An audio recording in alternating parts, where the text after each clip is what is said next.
Bismillahirrahmanirrahim. Alhamdulillahirabbil alamin. Wassalatu wassalamu ala asyrafil anbiya'i wal mursalin sayyidina Muhammadin wa ala alihi wa sahbihi ajma'in. Kita lanjutkan kebersihan yang kedua. Al-khaslatus tsaniyah, kemarin sudah membahas yaitu as-siwak, bersiwak. Kemudian yang kedua sekarang al-iktihal, bagian daripada bab khisalul fitrah atau yang tentang kebersihan, yaitu bercela. Wa yusannu ayyakuna witron thalathan lil yumna wa thalathan lil yusra kulla lailatin inda iradatin naum. Disunnahkan kita bercela 3 kali. 3 di kanan, 3 di kiri. Di anunya itu apa namanya? Di bawah sini, di bawah matanya itu ya tempatnya. Nah, ini sunnah bagi laki-laki maupun bagi perempuan, dan disunnahkan setiap malam ketika mau tidur sunnah pakai celak. Wa ayyakuna bil ismit, ya pakai istilah nama ismit ini, pakai celak lah yang biasa itu. Wa yaqula indahu, dan dia berdoa ketika menggunakan celak itu, Allahumma nawwir basari wa basirati. Ya Allah, terangkanlah, berikanlah cahaya kepada penglihatanku, terangkanlah penglihatanku dan mata hatiku. Waj'al sarirati khairan min alaniyati. Jadikanlah hatiku, batinku itu lebih baik daripada zahirku yang kelihatan. Waj'al alaniyati salihatan, dan jadikanlah zahirku ini yang kelihatan menjadi baik.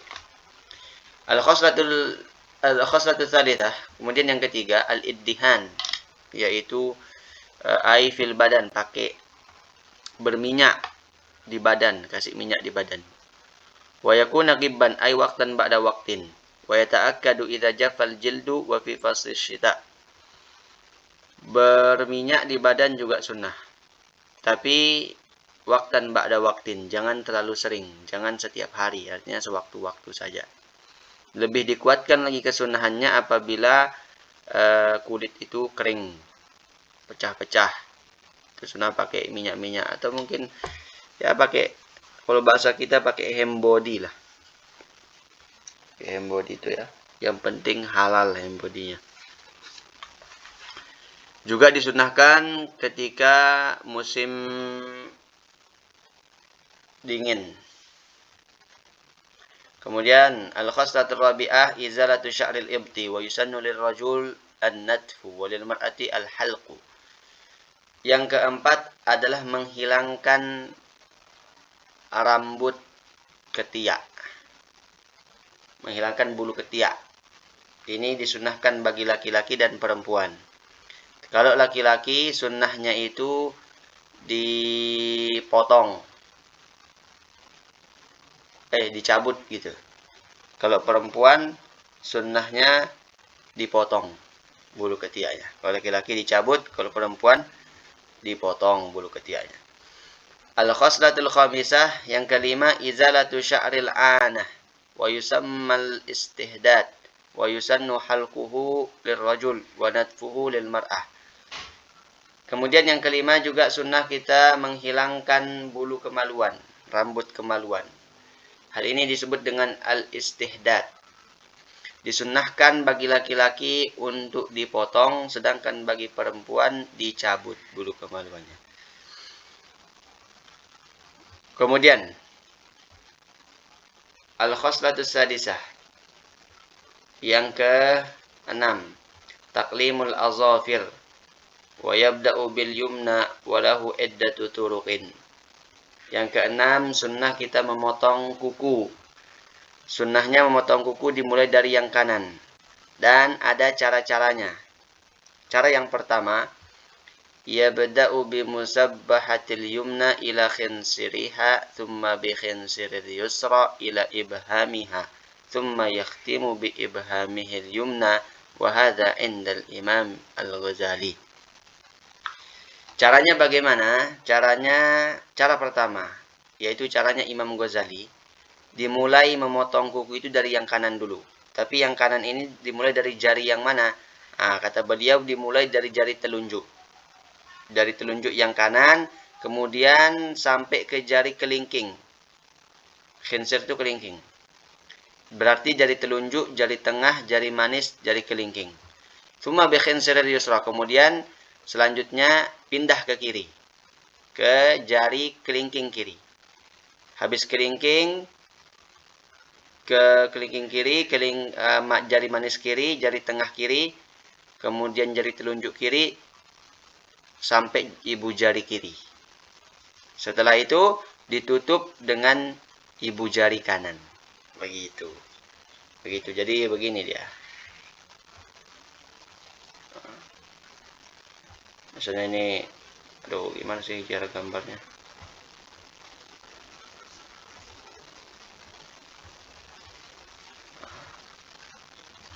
Ini ada 10 jari. Berarti mulainya dari sini. Ini kanan kan, jari kanan. Sini ke sini.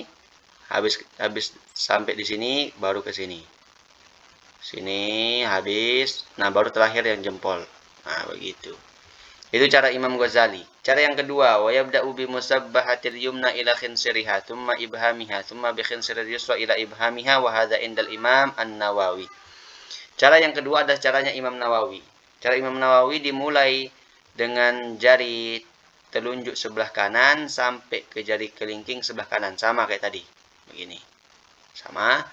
Thumma ibhamiha. Nah, kemudian yang jempolnya sekarang. Dihabiskan dulu yang kanan.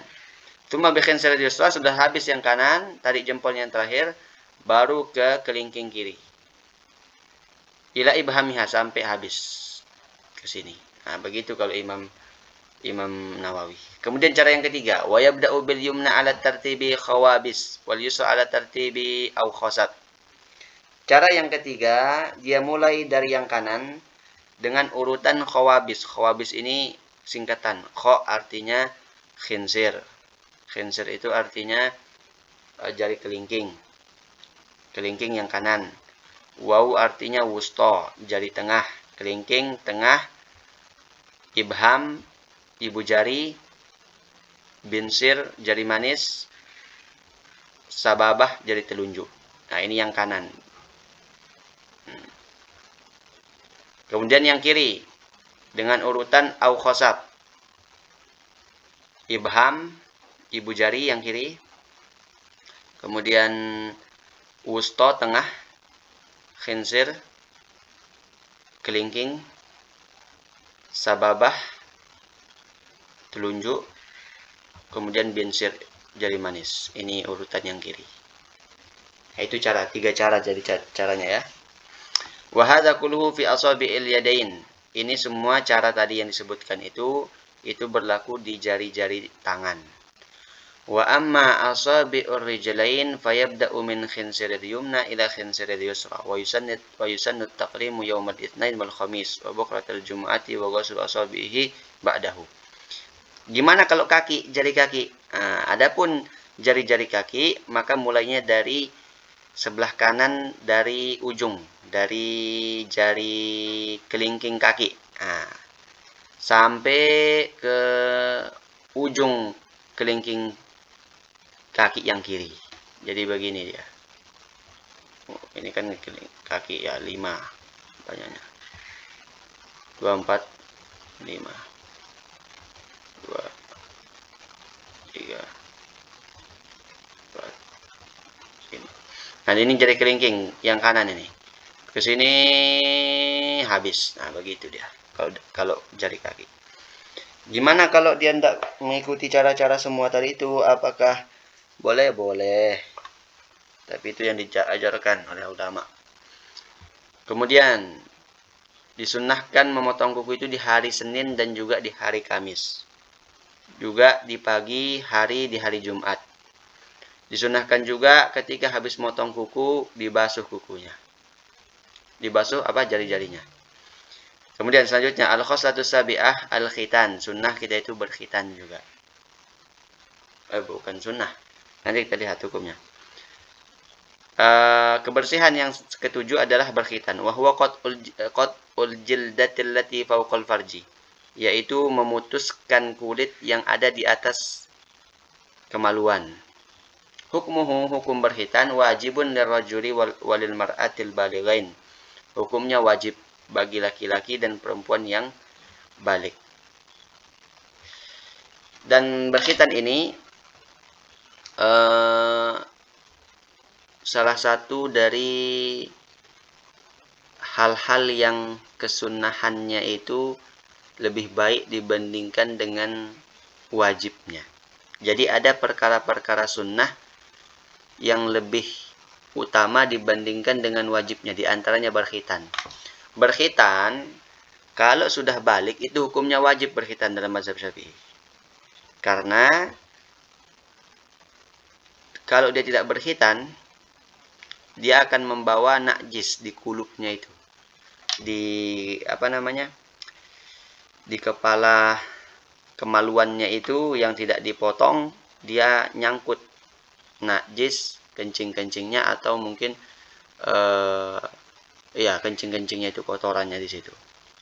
Makanya berkhitan setelah balik itu wajib. Tapi berkhitan sebelum waktunya, berkhitan sebelum balik itu sunnah. Dan ini yang saya maksudkan tadi, perkara sunnah yang lebih bagus dibandingkan dengan wajibnya, yaitu berkhitan sebelum balik. Berkhitan sebelum balik sunnah, tapi berkhitan kalau sudah balik jadi wajib. Begitu. Ada lagi misalnya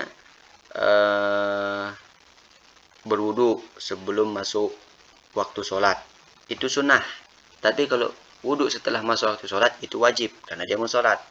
Berwudu sebelum masuk waktu sholat itu sunnah. Nah, itu lebih bagus. Nah, itu diantaranya juga seperti itu. Banyak lagi yang lain, contoh-contoh perkara sunnahnya yang lebih utama dibandingkan dengan wajibnya. Gitu. Wa yusannu ayyakuna fil yaumis sabi' min yaumil wiladah. Disunnahkan berkhitan di hari ketujuh dari hari kelahirannya. Sekecil berarti kayak orang-orang Lombok ini ya. Saya bilang orang Lombok karena yang saya tahu orang Lombok yang begitu. Masih kecil disunat katanya. Kemudian qadruhu lirrajul bihaitsu yaqta'u jami'al jildati allati tughatti jami'al hashafati ra'si dzakar. Ukuran dipotongnya kalau laki-laki sekira terpotong semua kulit yang menutupi semua kepala zakarnya. Nah, itulah intinya. Ini di praktek itu, yang praktek itu begitu sudah. Kemudian walil mar'ati, bagi perempuan bagaimana ukurannya? Qad uma yutlaqu alaihi musammal qat'i minal bazri. Kalau perempuan itu kadarnya cukup dilewatkan saja, cukup dia lewat saja alatnya itu, enggak dipotong. Wallahu a'lam. Kalau perempuan ya. Kemudian baqiyatu khisalil fitrah, sisa-sisa kebersihan yang lainnya. Qassus syarib bihaitsu tazharu humratus syafah. Kesunahan juga kita itu memotong kumis. Memotong kumis dengan sekira nampak merahnya bibir. Kalau sudah tertutupi merahnya bibir, nah potong saja kumisnya. Kemudian lagi, sunnah lagi, wa ghaslul barajim wa hiya zuhuru uqadil asabi'. Sunnah juga yaitu ghaslul barajim. Ghaslul barajim itu membasuh lipatan-lipatan yang ada di kulit kalau mandi. Kemudian wa yukrahul qaza. Qaza itu apa? Wa huwa halqu ba'di sya'ri ra'si wa tarku ba'dihi. Dimakruhkan orang itu qaza. Qaza itu mencukur sebagian rambut kepala dan menyisakan sebagian yang lain. Sampingnya dicukur habis, tipis, kemudian atasnya masih. Itu makruh. Wal akhdhu minal anfaqati wal hajib. Juga makruh kalau orang itu memotong memotong amfaqah itu bulu yang berada di bawah kumis. Bulu yang berada di bawah bibir bawah. Nah itu. Atau hajibnya dipotong, alisnya dipotong, itu juga makruh. Makruh potong alis. Kemudian hukmu halqil lihyah. Hukum memotong jenggot. Nassal Imam Syafi'i fi kitabihil ala tahrim. Di dalam kitab Al-Um karya Imam Syafi'i, di situ dikatakan haram hukumnya memotong jenggot. Wakhtara an-Nawawi wa Rafi'i al-karahah. Tapi Imam Nawawi dan Imam Rafi'i mengatakan memilih pendapat yang makruh. Wa huwa mu'tamadu Syekhul Islam Zakaria wa Ibnu Hajarin wa Ramli wal Khatib wa ghairihim. Nah, pendapat yang mengatakan makruh itulah yang pendapat yang kuat, yang muktamad, yang dipegang oleh Imam Syekh Zakaria Al-Ansari dan Ibnu Hajar dan juga Imam Ramli dan juga Imam Khatib dan selain mereka. Intinya ada perbedaan pendapat, ada yang mengatakan haram, ada yang makruh. Cuma kita mungkin lebih sering memegang pendapat yang mengatakan makruh, tidak sampai haram. Selanjutnya apalagi nih?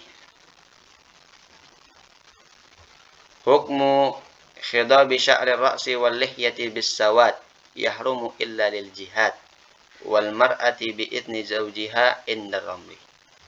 Hukum menyemir rambut kepala atau menyemir jenggot dengan warna hitam. Hukumnya gimana? Haram. Kecuali nggak haram kalau untuk jihad, untuk perang, supaya menakutkan musuh, supaya dikira nggak tua. Boleh. Tapi kalau selain itu nggak boleh pakai warna hitam. Dan perempuan kalau mau pakai itu harus dengan izin suaminya. Kalau menurut Imam Ramli, kama qala sahibu Safwati Zubat, wa yustahabbul iktihalu witra wa ghibadda hini wa qallim dhufra wa tiftil ibti wa yuqassu syaribu wal ana tahliq wal khitanu wajibu tibaligin satira kamratin qata wal isma min untha wa yukrahul qaza' tanazzuhan wal akhdhu min jawanibi anfaqatin wa lihyatin wa hajibi. Kita lanjutkan nanti di babul wudu insyaallah. Allah subhanahu wa ta'ala alam. Subhanakallahumma wa bihamdika asyhadu an la ilaha illa anta astaghfiruka wa atubu ilaik.